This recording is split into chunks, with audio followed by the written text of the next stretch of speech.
Greetings, YouTube. I recently poked around a digital document of a modern interpretation of second edition Advanced Dungeons and Dragons. I found a recommendation on the Big Purple over on message board, and someone has recommended this as a good modern interpretation of second edition AD&D. It was I could get a copy for free, so I got a copy for free, and I went and started poking around it. Kind of smiled because they used the font on the cover that was used on some of the AD&D books back in the day, which made me was kind of cool. As I began to read it, I began to realize there's a reason I don't play that game, AD&D, anymore, and why I don't play clones of that game. I had been looking at it as purely as intellectual curiosity, but then I was struck so damn hard by the things in that game that were present and are being presented again in the 21st century as something that we should include in our games. And what do I mean by that? Well, from the title of this, what I mean by that is that the games of that era, and the game I'm thinking of, I'm not going to name it, I'm not going to hit anybody as personal attack or something. It's human supremacy. Humans in the game are presented as simply better than every other ancestry because there are level caps all over the place if you're not human. There are exclusions all over the place if you're not human. And you're going to say, well, it's just a fantasy game. Yes, it is just a game. I know this. But it's a game where we immerse ourselves, where we portray characters in that world. A world, in this case, which has a supremacy for humans as its very foundational block.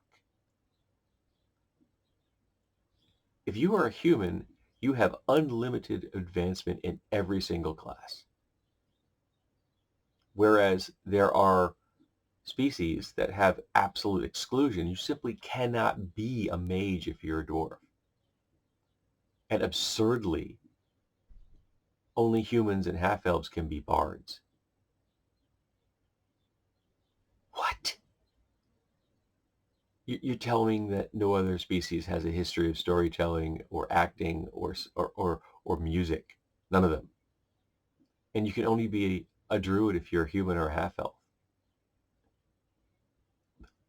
Even though, like, elves and gnomes and to some extent halflings are widely known to be far more connected to nature than humans are, who are far more versatile in their living styles and are far more urban in many ways.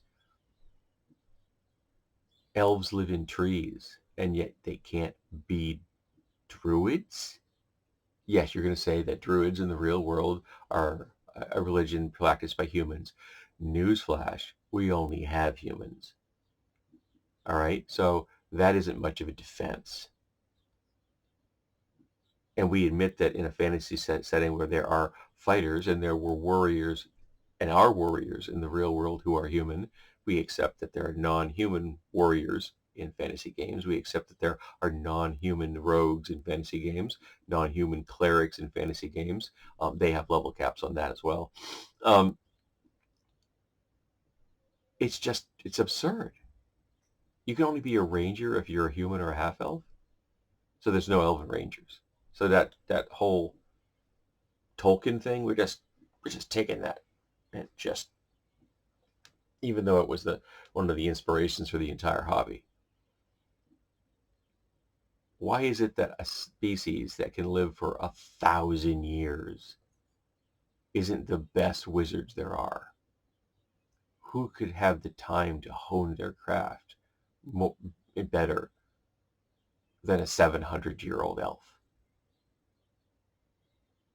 And yet they have level caps on it. Why?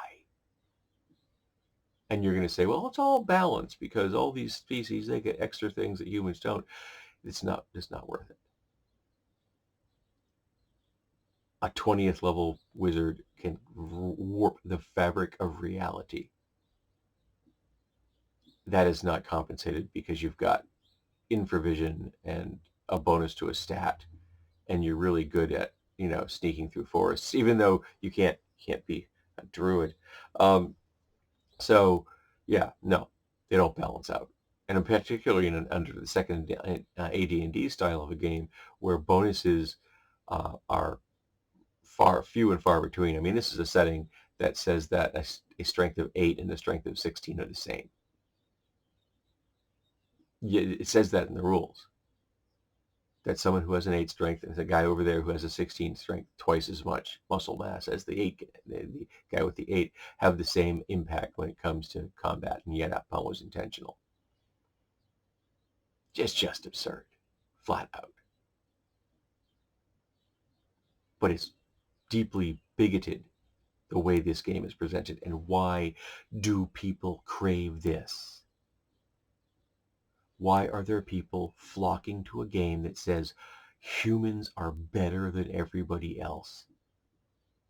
Why is that considered just part of the fabric of our hobby? Why is no one ever questioning that?